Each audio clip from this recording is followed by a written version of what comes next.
Kapan? Mulai motoran lo, mulai senang motoran deh, kapan? Gua nggak boleh punya motor. Jadi kami ini kan punya moto, pergi riding pulang towing. Oh iya.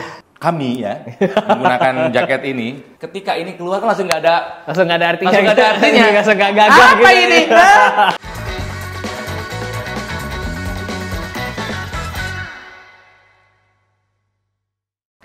Selamat datang di Ngabers. Kali ini bersama yang terhormat Bapak Ronald Surya Praja. Terhormat loh. Gue aja bilang bini gue mau bikin konten sama lu, dia langsung kayak, aku ngefans banget sama Kang Ronald. Dari zaman Extravaganza kayak. Aduh, itu kan acara udah lama, Pak. Tahun berapa sih? 2004-2009. 10 tahun. Oh enggak, Deng. 20 tahun yang lalu ya? Lama ya? Gue baru sadar tuh udah lama banget. Serius lu? 2004-2009. Wow. Itu pembuka pintu semua kita lah ya yang ada di situ dan titik balik rata-rata dari semuanya.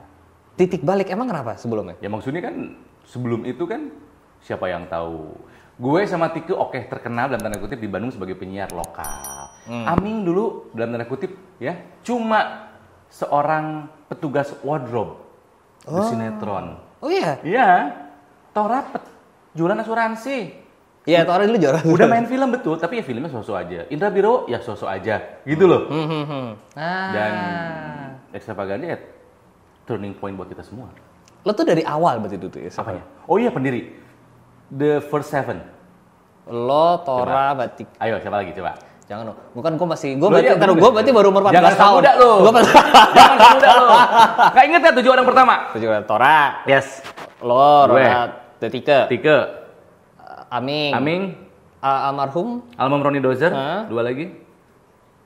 Mika enggak ya? Enggak. Oh, Mika enggak. Firni. Sama Indra Birowo. Oh, gue baru tahu. Sogi sama Mika itu batch 2. Oh. Tahun kedua nambah mereka berdua. Baru abis itu ada Edric. Iya baru. Ada Ence, ada apa? Bungsu itu Omes. Oh terakhir tuh Omes ya? Lebih bungsu lagi yang cuma syuting 3 bulan, Gilang Dirga. Oh, saya baru tahu. Sempat Gilang Dirga. Ternyata ya. Gitu. Berarti lo dari 2004 sampai 2009 tuh dulu ya? Iya. Wow, keren banget. Makanya gimana coba gue nggak ngefans? Gimana coba orang-orang nggak ngefans sama Bapak satu ini? Ini fans, Pak? Bukan, iya betul. Betul. Mana? Kan selucunya masih ke bawah. Lucunya masih ke bawah. Hari ini kita mau ngobrolin tentang... Ternyata Bapak Ronald ini sangat kental dengan dunia otomotif kan? Enggak. Motoran, mobilan, anak Mercy banget, ya kan? Anak Mercy banget. Sama nanti kita bakal ngobrolin yang jaket yang dipakai sama Bapak Ronald ini. Prediksi yang katanya jaketnya baru. Ini jaket baru dan gue yakin belum pernah ada yang pakai untuk acara syuting-syutingan. Oh. Ini baru keluar dari tempat jasnya. Ya. Tenang, nanti akan kita bahas ya. Masih bau kulit lagi.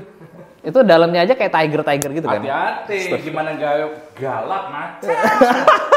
Leopard bos. Gila, ngeri banget loh. Jadi kita ngobrol dari dulu, mungkin dulu motoran dulu kali ya, karena kan anak prediksi lo pasti motoran. Kan Harley lo 2 apa berapa? Harley 1. Royal Enfield yang berapa? Classic 500. Yang pertama kali dulu. Ya. Berarti yang masih getar banget. Ya. Yang kayak vibrator. Yoi. Oh iya. Rasa tuanya dapet tuh. Iya betul. Ngelesnya gitu. Vespa 2. ya kan. Jadi emang Bapak Ronald ini anak motor sekali lah ya.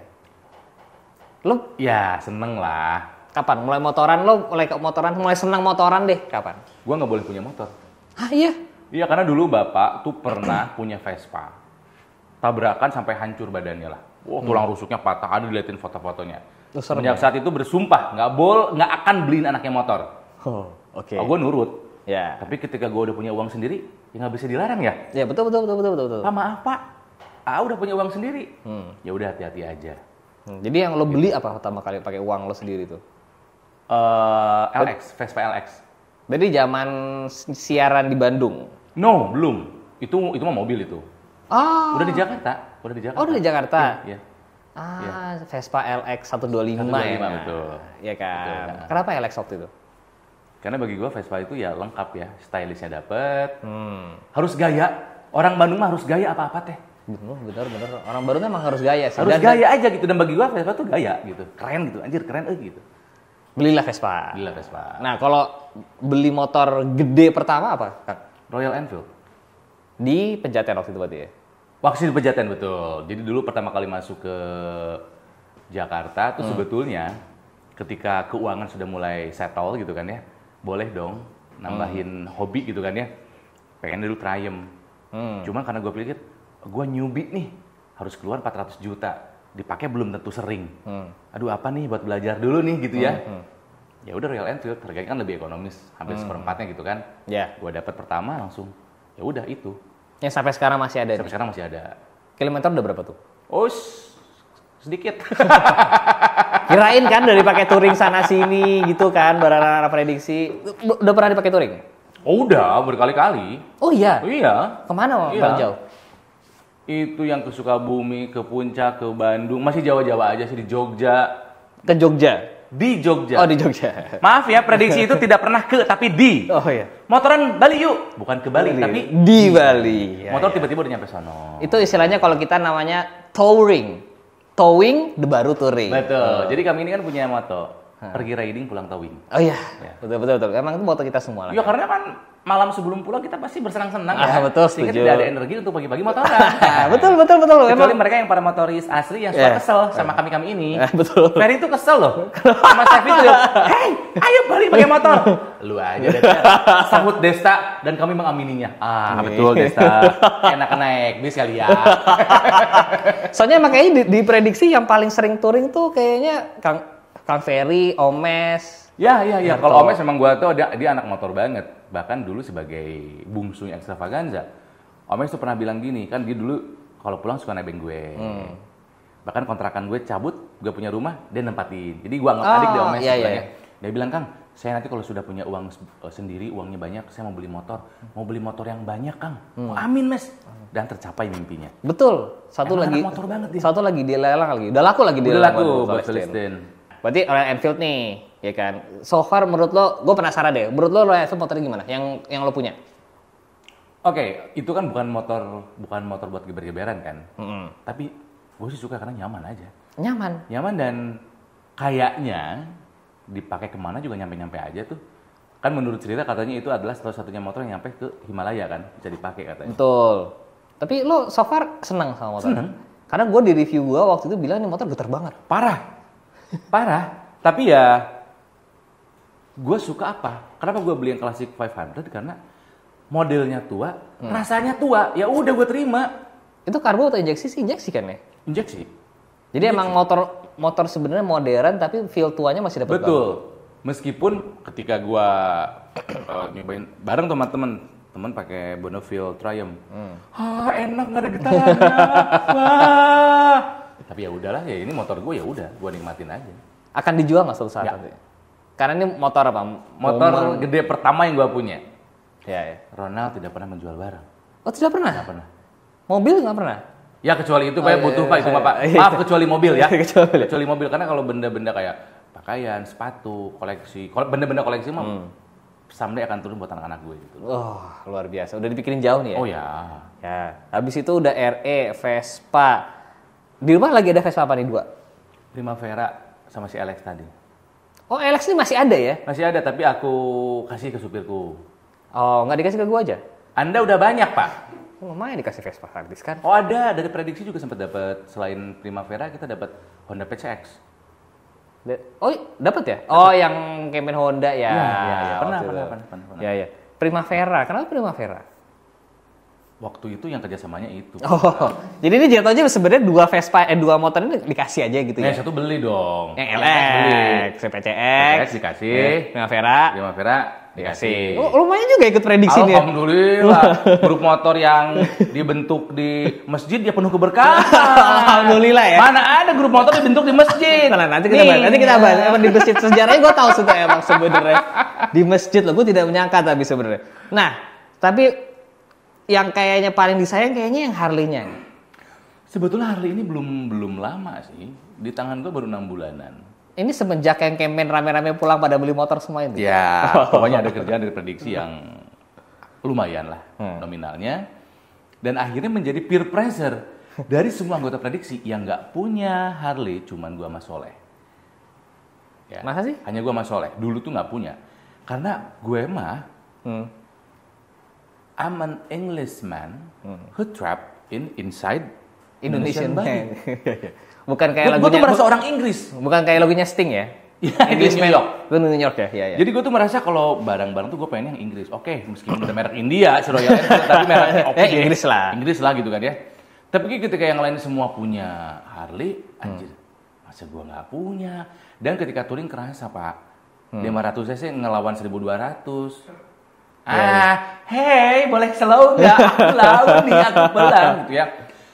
Gue nggak berniat beli Harley, sampai si Soleh beli. Iya, soalnya beli tiba-tiba tuh. Wah, Soleh aja beli. Abis gua kelar, ya udah gue paksain beli. Akhirnya beli apa kemarin? Softail Blackline. Kenapa Softail?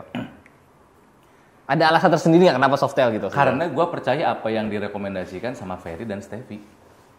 Oh, ya mereka udah sering sih naik Betul, Harley. dia bilang, apa ya gini-gini buat gue, Softail aja Kang. Karena ketakutan dulu gua naik Harley itu kan besar, susah dikendarai. Ternyata ketika prediksi riding di Amerika kemarin, kok gua bisa? Dan itu super heavy, berat environment-nya kan. Bayangkan, yang belum pernah nyobain Harley, harus memacu kendaraan minimal 60 mph 110 km per jam kira-kira. di highway. Ya, ya. Dan gua nggak sadar, gua pernah 80 mph Pak. Karena harus ngebut. Dan gue bisa ternyata. Dalam keadaan panas, ngelawan truk segede transformer. Jadi pede. Pulang kalau ada rezeki beli Harley deh gitu kan. Waktu itu di Amerika pakai Harley apa? Yang kecil aja deh, Sportster. Pakai Sportster? Pakai Sportster. Di tol, di Amerika? tol, bisa aman Pak. Tapi ketika gua, Sportster gampang nih. Ya. Jangan Sportster dong kalau punya. Kecilan. Cuman gua minta saran sama Steffi, sama Ferry. Ya udah Softail, tapi lu cari yang kecil. Akhirnya setelah gua cari-cari, ada Softail yang ramping tuh, si Blackline itu. Oh, ada Softail ramping ya? Ada. Gue sih nggak pernah pede sih kayaknya naik Softail. Kayaknya badan gue kayak cocoknya Sportster aja gitu kayaknya. Nah, ketika datang, itu motor gue kaget, Pak. Kenapa? Front control. Oh, gini. Aduh, ini posisi. Aduh. Nggak enak. Terus stangnya agak maju, jadi cara nyetir gue gini. Kayak mau nyium lutut ya? Ampun dah, gitu kan. Cuman, stang bisa sih diganti, gue lagi nyari yang agak lebih gini gitu loh, Mas ya. Cuman kalau yang depan bisa diganti ke mid control, cuman udah deh aslinya aja deh, udah deh biarin deh. Jadi lu selama ini belum pernah naik motor forward control? Belum pernah. Nggak enak kan? Nggak enak, tapi itu soal kebiasaan. Pas udah dipakai nggak kok, bisa-bisa aja. Masa sih? Iya. Kalau macet-macetan pernah nggak pakai itu? Ya pernah lah. Oh, udah pernah dipakai macet-macetan? Pernah, ya maksudnya pasti kan nyoba di Jakarta dong. Untuk Jakarta pernah di tengah kemacetan dan 1600 cc tuh membuat biji lu mateng ya. Gila. Betul, panas banget kan motor. Tapi kalau udah trek lurus, angin nikmat. Berat. Motornya berat soalnya enak, jadi kalau sebenarnya di tol sebenarnya kalau di Amerika stabil tuh gitu. Stabil kan. Ship, itu. Kalau Sportster sebenarnya masih kekecilan kayaknya di tol. Betul. Ya kan? Betul. Tapi kalau untuk daily urban, Sportster oke. Jadi akan nambah Sportster nanti? Enggak. Harley Ini satu aja. dulu deh. Harley satu aja, Pak. Karena gue sendiri nggak tahu makanya itu kapan, karena untuk pakai sendiri tuh gue agak nggak pengen, ya jarang lah gue pakai sendiri gitu ya, senangnya rame-rame gitu loh. Ya. Gitu. Emang dulu waktu kuliah nggak motoran? Nggak. Mobilan? Kan nggak punya uang. Tapi kalau waktu itu kuliah berarti naik angkot gitu?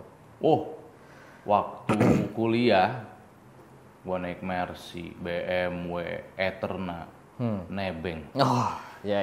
Gue. Kebetulan teman gue orang kaya. Jadi nebeng terus. Asal mau nyetirin, oke gue setirin dah. Gitu ya. Nebeng, naik kereta, naik bis, kota, naik angkot, semua coba. Di mana sih dulu, Kang? Gue dulu kuliah di luar Bandung ya. Oh iya. Di Jatinangor tepatnya. Jatinangor, iya, luar Bandung. Kan agak jauh tuh ya. Jadi ya moda transportasi ada semua. Gue udah pernah coba semua. Semua ya? Semua. Mercy, pakai bus kan? Pakai bis, itu Mercy betul. Betul kan? Iya. Karena sekarang Kang Ronald itu sedang menimba ilmu S2 ternyata. Ya, lagi ngambil master ya, yang tertunda 22 tahun rencananya ini. Oh, sebenarnya emang dari dulu udah kepengen? Gue lulus tahun 2000, pengennya langsung dulu.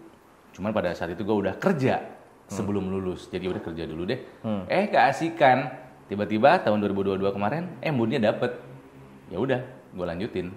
Lo S1 lo berarti dulu apa? Tentang komunikasi? Komunikasi. Oh, dan sekarang ngambil magister komunikasi. Komunikasi lagi. Dan ternyata mau lanjut sampai S3. Insya Allah. Kamu mau jadi dosen apa gimana, Kang Ronald? Gue seneng sharing sih. Tapi yang gue pikirin gini mas, gue kerja di dunia hiburan, ada usia karirnya dong, ada lifespan-nya. Mudah-mudahan panjang karirnya. Amin. Seperti siapa? Kusen Ratmo, masih tua, masih nge-MC, Bob Tutupoli, gitu kan ya. Tapi kan tentu akan ada saingan yang hadir setiap hari. Lebih muda, lebih seger, lebih ganteng, lebih murah. Ya, ya.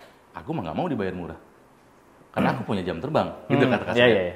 Ya, bukan berarti sombong loh. Lalu kalau punya kemampuan harus bilang begitu dong. Setuju. Ntar kalau ada yang komen, wah sombong banget. Ya lu nggak menghargai diri lu sendiri aja. Bener. Hargai diri lu dong.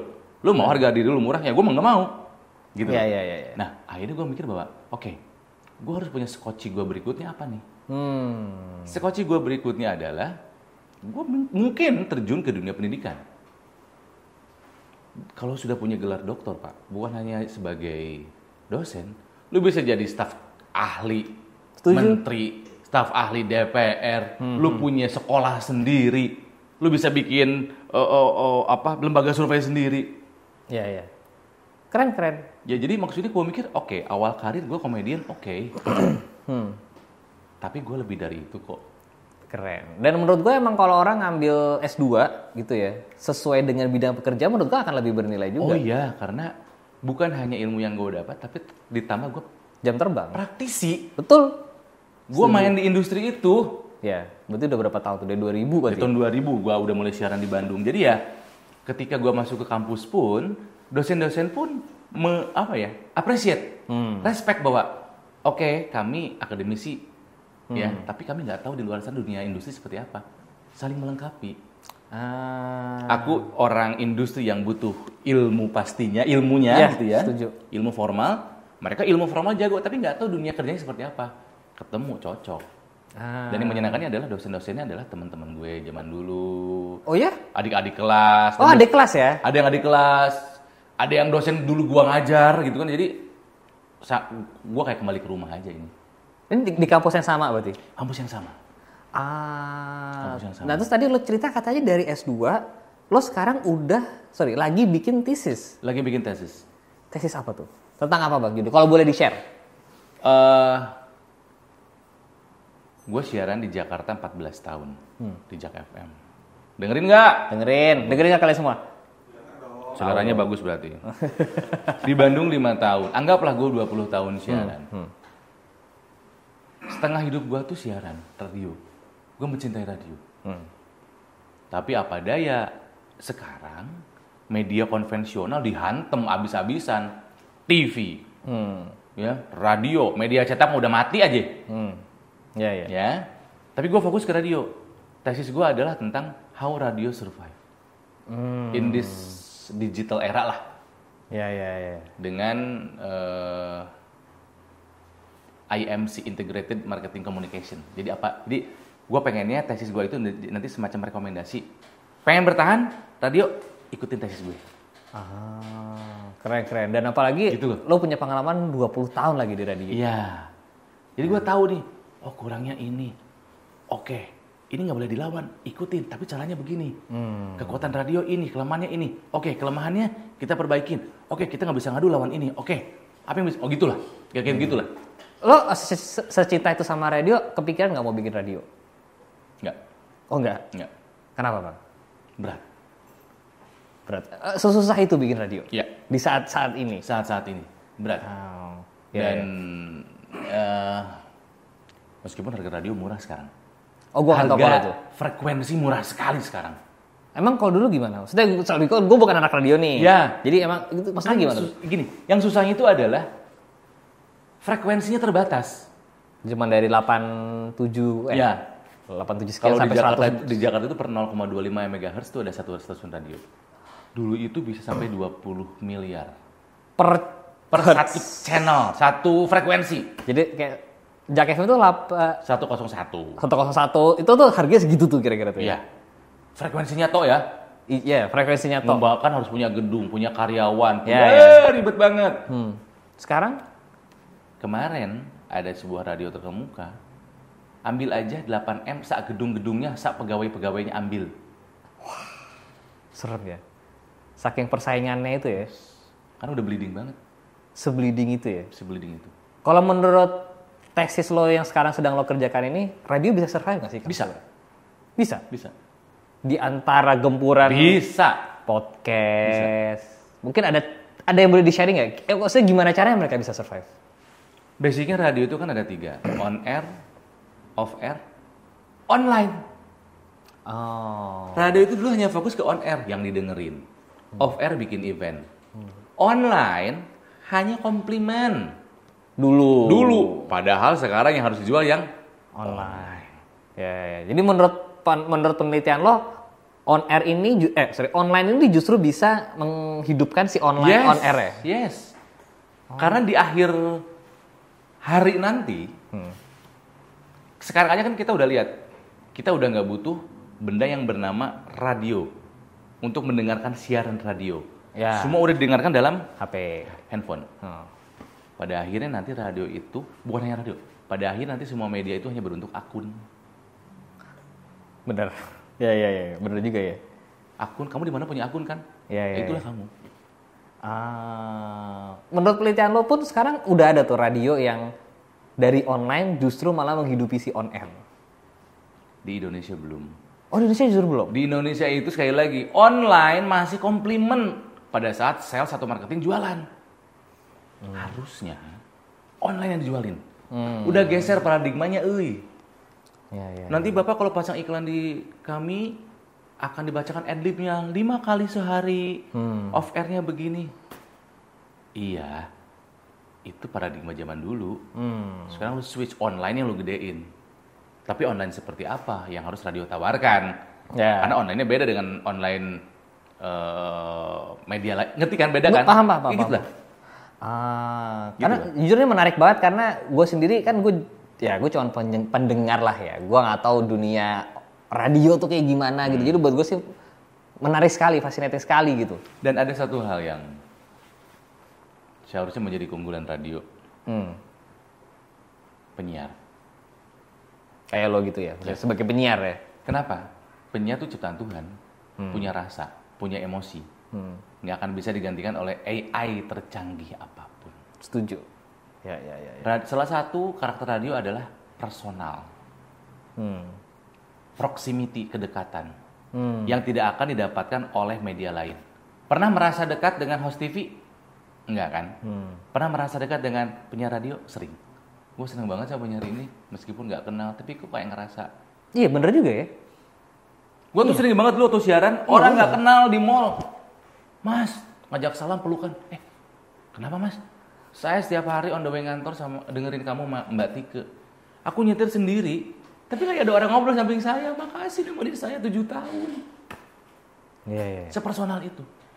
Nggak akan ada penyiar TV yang, mas aku setiap hari nonton kamu. Nggak ya, gue yakin nggak ada. Iya, gue juga baru sadar sih. Orang tuh emang sama radio, sama host radio tuh bisa segitunya. Padahal nggak pernah ngeliat. Betul. Kalau stasiun TV orang bisa zapping. Nggak rame. Iklan. Radio mah enggak. Satu aja udah. Ya. Ada yang kadang iklannya lama nih. Tapi rata-rata kalau udah suka, fanatik.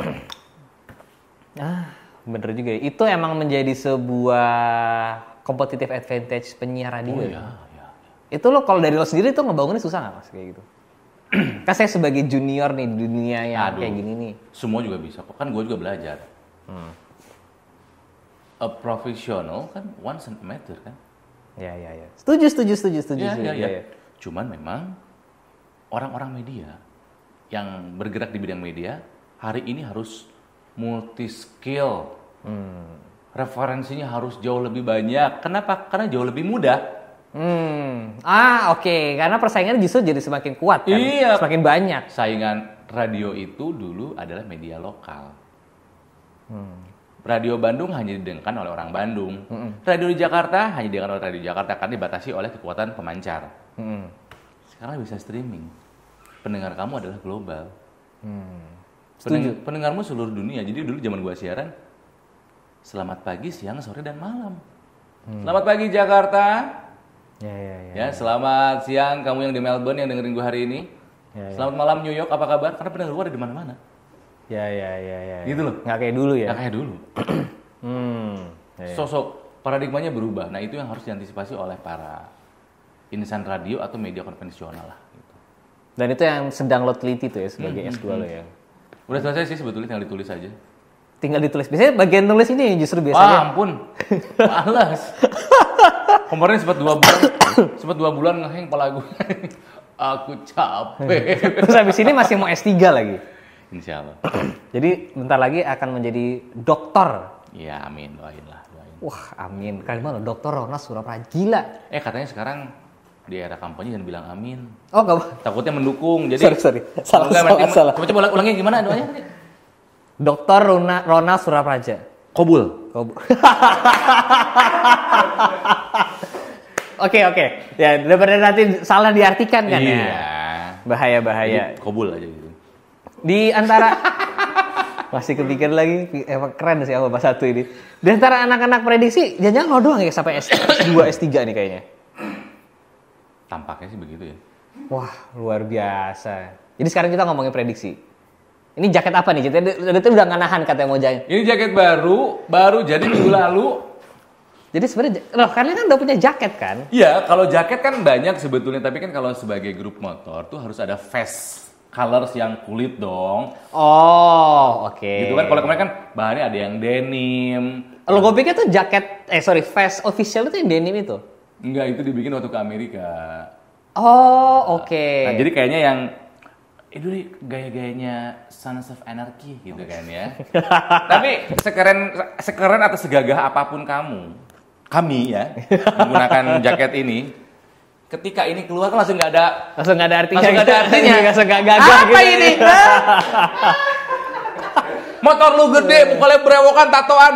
Ya, lambang grupnya begitu. Itu tuh bukannya Andre kan? Jadi itu kenapa harus muka dia sih yang dipajang? Dia itu merasa bangga, dia makanya merasa. diabadikan. Padahal kami melecehkan dia sebetulnya. Nggak, ini antitesis aja lah, antitesis dari Iya. grup motor gitu kan ya. Harusnya sangar, ini bercanda mulu. Iya. Gambar tengkorak, gambar muka Andre gitu. Apa sih? Tapi ya, apa ya? Membawa rezeki lah. Sangat dan responnya luar biasa. Iya. Setiap ada konten baru tuh kan langsung selalu rame lah gitu. Iya. Dan ini semua didirikan di masjid ya? Iya. Katanya. Coba boleh ceritain sedikit tuh. Jadi gimana sih sebenarnya? Jadi gue sama Andre itu kan rumahnya deketan. Ya. Kami sholat Jumat di masjid yang sama. Oke. Waktu itu hari Jumat gue sholat, pas habis sholat Jumat, gue salam, ada yang nepak. Loh, lu di sini Ji dari tadi gitu. Iya. Nah, motoran yuk. Cocok nih, besok Sabtu. Siapa ya? Kata dia gitu. Yang orang Bintaro aja dulu. Siapa? Peri situ, Stepi situ. Oh, Tora pasti mau meskipun Pondok Cabe. Gading situ. Iya gitu kan. Ya udah dari situ. Dan dulu pun masih siapa aja boleh ikutan. Gitu kan ya, masih yang sini udah. Riding yang kedua kalau nggak salah, bikin grup yuk gitu kan. Ada nambah Vincent, ada ini gitu kan. Nah, belum ada nama grupnya kan. Kan selalu begitu. Oke, motoran besok San Mori jam 7 di Pertok ya. Malaman dikit. Prediksinya sih 7:30 nih kayaknya nih gitu ya. Prediksi gua jam 8 dah. Prediksi gua nggak jadi nih anjing gitu. Dan emang seringnya nggak jadi. Iya. Karena makanya namanya prediksi aja kan. Namanya prediksi bukan pakai D, prediksi emang prediksi selalu meleset gitu ya. Prediksi motor banyak kan, berdua yang datang kayak gitu. Sampai akhirnya gua pun lupa detailnya seperti apa, sampai akhirnya 13 orang ini aja. Iya. Karena sebetulnya dulu yang ikutan motoran pernah si ini, si itu. Cuman akhirnya ketika kayaknya kita udah nyaman ya seginian deh. Udah yuk. 13 juga sebenarnya banyak loh hitungannya. Jumlahnya teh. Oh banyak segitu. Ya lumayan. Kalau komunitas motor lain misalnya 50-an gitu, tapi ini tuh sebetulnya 13 anggota ini dikunci ketika motoran ke Sukabumi. Yang kita pakai baju SD itu loh, yang baju olahraga SD. Ya gue tahu tuh gue kayak ini siapa sih yang mikirin. 13. Oh, kalau dulu tuh selalu Vincent. Oh, ini hasil itu idenya Vincent. Selalu Vincent. Kalau sekarang digilir tugasnya. Itu digilir. Jadi di situ 13 yang pertama kali 13 di sana ada malam inisiasi apa coba? Ada membacakan janji. Apa coba? Pemasangan baret. Ada penempelan pin. Ya itu kan hal-hal yang khas grup motor. Betul. Tapi sama kita dibikin, maksudnya gini ya, jika ada yang menganggap ini adalah sesuatu yang sakral, oh memang itu sakral. Betul. Tanpa mengurangi rasa hormat lah ya. Tanpa mengurangi rasa hormat, tapi kan kami komedian. Kami hanya kami hanya kumpulan bapak-bapak yang ingin keluar dari kerutinan dan kepenatan, ketawa-ketawa. Betul. Itu kok. Ya. Gitu, jadi nggak ada ospek-ospek kan nggak ada, cuman ya pulang setelah nginep 2 malam tuh selalu wah dan nggak kebayar bahagianya, happy banget. Dan sebenarnya walaupun di sini banyak yang pasti pada follow kan The Prediksi gitu kan, pasti kalian pada ngelihat video-video yang tayang, tapi sebenarnya off kamera tuh lebih banyak kan ceritanya. Lebih bahaya. Jadi gua kasih bocoran aja nih ya buat yang nonton, kalau apa yang kamu tonton di vlognya Taulani TV dulu atau di Prediksi sekarang, itu hanya yang tayang di bawah jam 10 malam. Oh. Karena di atas jam 10, semua kru disuruh istirahat, semua kamera suruh dimatikan, dan apapun yang terjadi di malam itu sampai pagi, tidak pernah akan ada yang tahu. Nah, itu jauh lebih berbahaya dan infotainment kamu nggak tahu apa-apa. Semua gosip-gosip beredar di situ ya, bahaya sekali. Nah di situ gua merasakan yang 13 orang ini tuh udah brotherhood, hoodnya kuat, sudah terpercaya mulutnya, terpercaya hatinya. Nggak ada yang bocorin lah. Nggak ada yang bocor.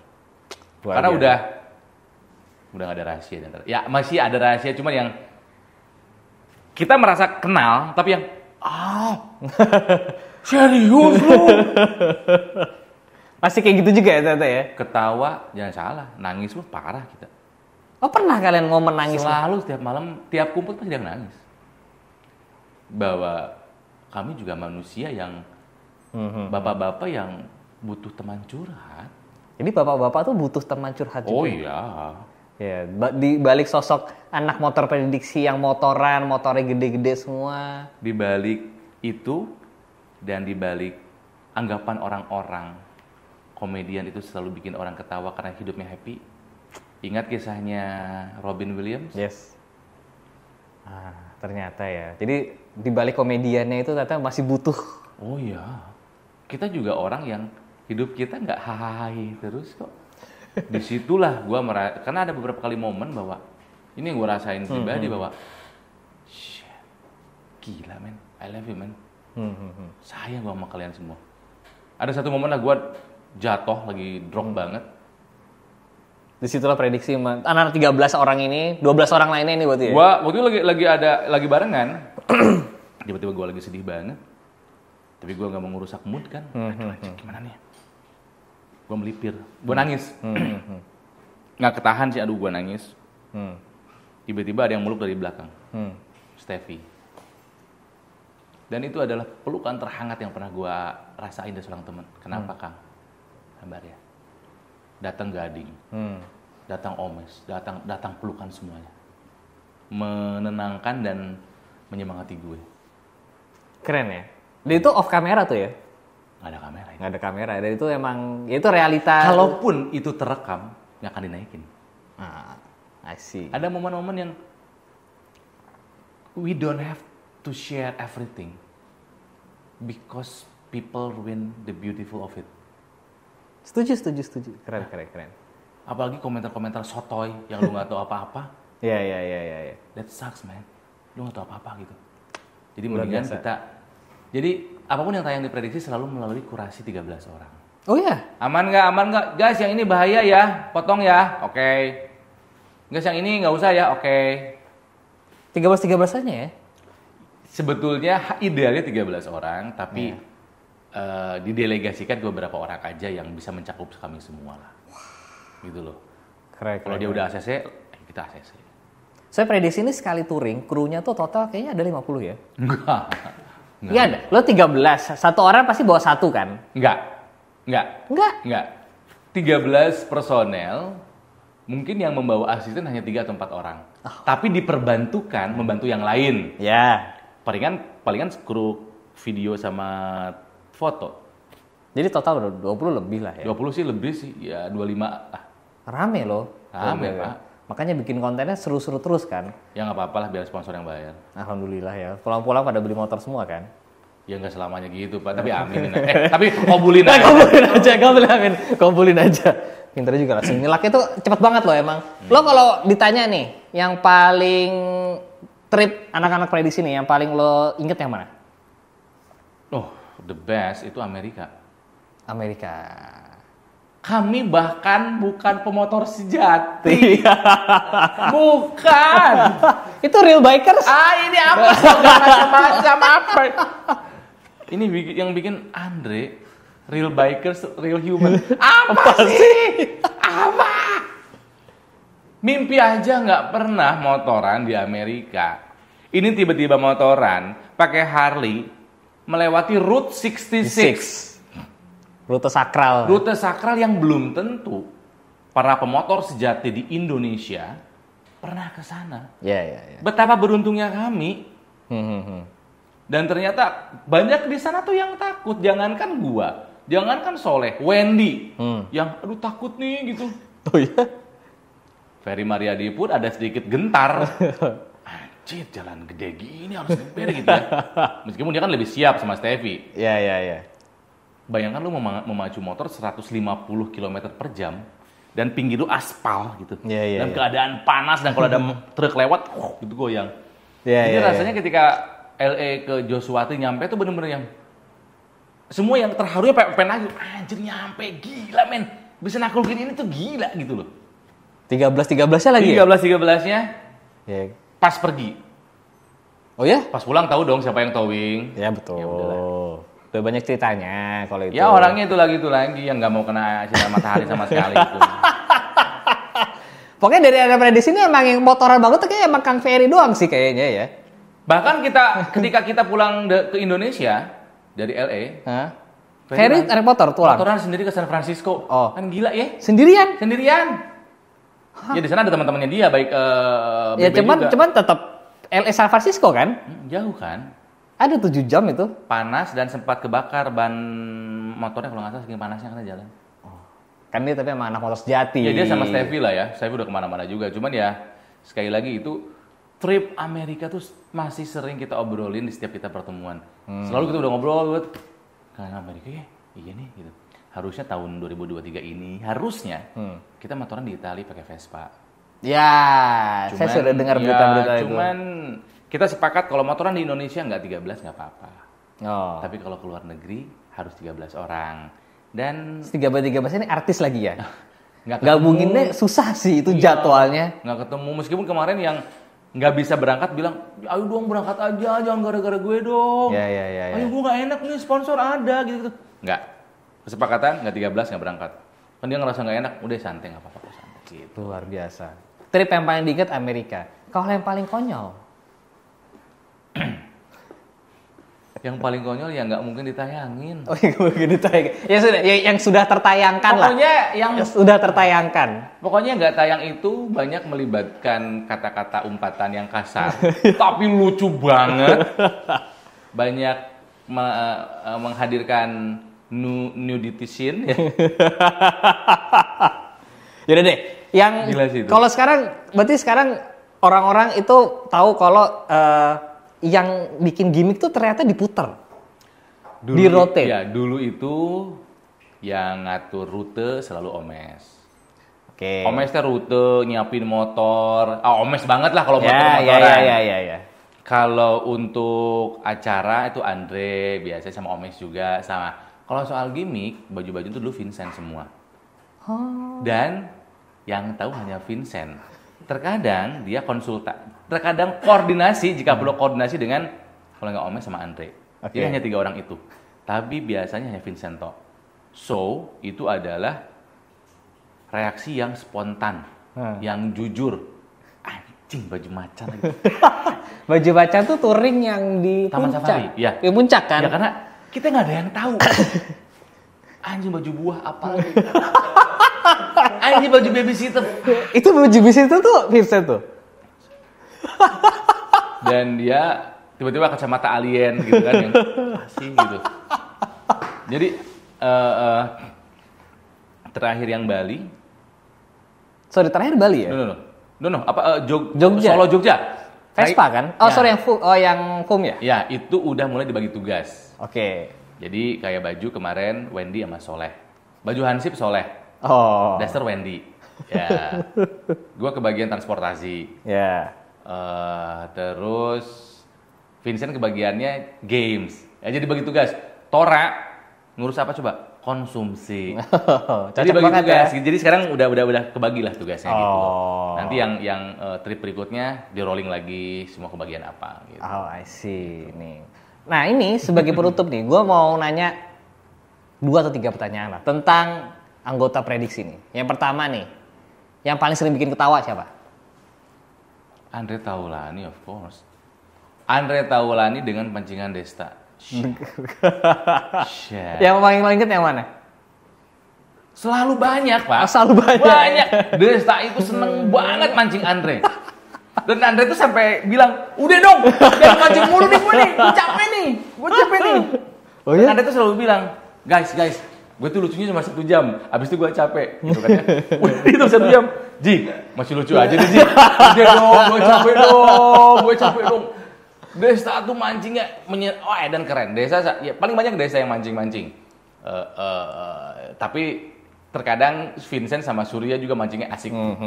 Yeah. Yang paling banyak bikin ketawa ya duet. Ya pancingan Desta. Harus duet itulah ya. Punchline-nya Andre dan kerandoman Vincent yang nggak pernah bisa ditebak oleh siapapun. Kerandoman gimana contohnya? Berarti Vincent ini paling random. Wah, ya? Parah. Contohnya gimana contohnya nih? Yang terekam kamera lah, yang seingat tuh terekam kamera. Randomnya Bapak Vincent tuh gimana emang? Yang lucu tuh yang nggak ada kamera justru. Berarti itu tidak bisa ditayangkan ya kalau gitu ya? Ya sudah. Sayang sekali. Ya pokoknya bisa dilihat di video-videonya prediksi Vincent tuh ya Desta aja teman dekatnya yang dia ngapain lagi sih? Ya kayak oh ya waktu itu pernah tuh dapat sponsor kasur gitu kan. Kita kan unboxing. Unboxing si kasurnya, si plastiknya dibuka. Ini Vincent mana? Dia nge-wrap badannya pakai pakai plastik. Guys, pantesan dia hilang dari tadi. Anjing, apa sih gitu. Terus random sekali. Pernah bikin pas foto gitu kan, bukan pas foto. Pose masing-masing gitu. Latar belakangnya tembok. Ini Vincent kemana? Motong pohon. Belakangnya ada pohon sendiri gitu. Apa sih gitu? Wah, ada macem-macem aja. Random lah ya. Jadi sebetulnya yang lain itu nggak perlu heboh. Cuman beberapa orang yang tinggal ketawa aja. Ya. Kalau misalnya kan banyak yang bilang Ronald nggak lucu. Banyak diem. Emang gue sekarang begitu. Maksudnya gini ya. Gue berpikir gini. Seiring bertambahnya usia, bertambahnya kebijaksanaan, gue emang mengurangi bicara. Gue lebih pendiam daripada yang zaman gue dulu. Ya, gue mengurangi bercanda gue. Gitu kan ya. Ini soal kematangan spiritual, kalau kata gue ya. Kematangan emosional gue juga. Ini langkah gue. Orang kalau gak ngerti ya gak apa-apa. Gue memang lebih pendiam. Oh iya. Karena sekarang gue lebih menjaga omongan gue sebetulnya. Oh begitu ternyata. Ya, anak prediksi udah tahu. Nah, lo jadi pendiam sih. Ya karena ada beberapa perjalanan hidup yang membuat gue jadi bawa. Oke, gue nggak akan terlalu ya. Gitu. Tapi kayaknya yang paling pendiam kayak Om Tepi kayaknya ya. Tapi sekarang udah berani ngomong, lucu banget. Emang iya? Iya. Masa sih? Gua udah pakai baju selain hitam. Alhamdulillah. Terakhir ketemu baju putih. Iya, tapi baju putih. Tapi baju putih. Gara-gara lu tuh. Gitu. Di grup WhatsApp pun udah berani. Ya tapi lucu sekarang ya. Dulu kan tugasnya gitu. Udah main gitar aja. Iya. Yang lawak mau kita-kita. Tapi lucu sekarang. Alhamdulillah ya. Jadi bilang, guys. Gara-gara kalian nih gue udah bisa pakai baju putih terus pakai baju tie-dye. tie-dye gitu. Terakhir gue ketemu Om Tepi masih hitam-hitam soalnya kayaknya. Kemarin terakhir ketemu baju putih. Luar biasa. Sepatu non hitam gitu coklat. Ih Tepi, ih bukan Tepi. Keren. Prediksi mengubah Om Tepi ya. Yoi. Gokil. Nah, pertanyaan berikutnya nih. Kalau yang paling iseng siapa? Tadi kan random Vincent. Kalau paling iseng? Vincent lagi. Oh, Vincent lagi. Gue pikir Tora tuh paling iseng. Enggak. Vincent udah beberapa event, beberapa touring selalu bawa petasan. Oke. Dulu saya Tora sering banget tuh bawa tuh. Tora udah beda sekarang. Tora udah beda. Tora udah beda. Udah berdamai dengan dirinya. Iya. Dan kita selalu tahu Vincent bawa petasan. Tapi touring berikutnya lupa. Dia akan bawa petasan gitu. Diisengin tuh ya, dilempar-lempar. Selalu ada aja. Dan kita nggak pernah bom asap kayak gitu apa astagfirullahaladzim. Nah kita selalu lupa ini orang paling jahil gitu loh. Ya. Ya masa bangun tidur masukin ke kamar. Anjing Vincent ini gila gitu. Jadi emang syaratnya nggak boleh baperan, nggak boleh ya pasti kita akan jahil gitu loh. Ya pasti akan jahil. Pasti. Berarti kalau gitu pertanyaan yang paling nyebelin Vincent? Enggak. Oh enggak. Nggak ada. Oh enggak ada yang nyebelin. Meskipun kata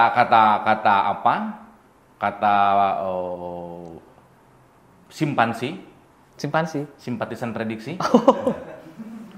Ya kan narasi yang dibangun Soleh yang nyebelin katanya kan. Wah Soleh nih, gara-gara Soleh ini gitu. Enggak, Soleh is fun. Justru makin kaya dengan macam-macam karakternya. Iya. Karakter Soleh begini. Yang sejak kuliah begini gitu loh. Yang memang sering kali berseberangan sama Andre, berseberangan sama Desta. Karena Soleh ini berani bicara. Ya, emang Soleh kan emang mulutnya pedes. Mulutnya kan tajam gitu kan. Waktu di video gue juga dia pedes banget mulutnya. Tajam gitu. Iya. Ya itulah Soleh. Yang memperkaya prediksi. Iya. Jadi semua karakter, semua personil punya karakternya masing-masing. Itu yang membuat seru menurut gue justru. Oh iya. Kayak misalnya, kayak kita berangkat, juru doa, ya gitu lah. Bukan berarti gue paling soleh, enggak. Cuma kayak ada tugasnya masing-masing gitu loh. Survei ke depan, gue aja deh. Ferry biasanya. Yang paling macho. Paling laki. Dengan segala alat bela dirinya. Betul. Gitu ya. Gitu loh. Kita butuh ketemu sama pejabat nih. Andre, Omes. Nah itu kita ada tugasnya masing-masing lah. Nego sama klien, Desta. Oh Desta paling jago? Karena nggak punya hati nurani. Nggak bisa ditawar. Kalau gue, Soleh, Ferry, Tepi yang udahlah nggak apa-apa. Misalnya 100 juta. 80 boleh nggak? Kan dapat ini. Ya udah deh. Kalau lo dan lainnya baik hati lah ya. Udahlah kita udah dikasih gini. Desta enggak. Mau atau enggak? Enggak. In the end of the day, deal guys. Bisa gitu ya? Menurut sama gue kan. Ya deh, jadi sejak saat itu ya tim nego-nego Desta. Luar biasa. Gak punya hati nurani, gak bisa dinego. Luar biasa. Jadi next sih mau touring kemana? Ini lagi diobrolin di grup ya. Ada beberapa opsi. Ini tertunda beberapa kali sih. Kita mau mendarat di Banyuwangi, nyebrang jalan pakai ferry, terus muter Bali Barat, Bali Utara, Singaraja turun Kintamani, semalam Kintamani, turun di Bali Bawah ya, di Seminyak atau apa lain sampai baru pulang. Ada itu, ada juga yang motor dibawa ke Bandung ke Pangandaran. Ada juga yang mau nyobain jalur selatan, tapi kayaknya itu grup-grup kecil aja deh. Oke. Orang grup selatan mungkin hanya 3-4 orang, karena semua juga bisa dan mau sejauh itu. Tapi akan ada touring prediksi di akhir tahun 2023 ini sih. Yang besar? Ya ber-13 akan ada. Yang ber-13? Kemanapun itu gue nggak tahu tapi pasti akan ada. Yang pasti akan viral, yang pasti akan ada gimmick-gimmick lucu nggak jelasnya itu ya? Mudah-mudahan ada lagi. Ya. Entah pakai baju apa kali ini ya? Nggak tahu dan belum dikocok kan siapa kebagian apa kan? Ribet. Masa coba mau touring harus belanja dulu ke Pasar Tanah Abang, beli gimmick gitu, pesen di online gitu kan ya. Yang paling ribet ya, yang paling ribet. Iya. Ya, tapi nggak apa, kita tungguin aja. Terima kasih loh, Kak Ronald sudah mau kesini. Semoga lancar kuliahnya. Amin. Kobul. Semoga lancar kuliahnya. Belum biasa, kobul. Nanti kita ketemu lagi berarti sudah menjadi dokter Ronald. Ya, amin. Gobur! Terima kasih sudah menonton. Saya Jalan Assurance Video guys. Bye-bye. Bye.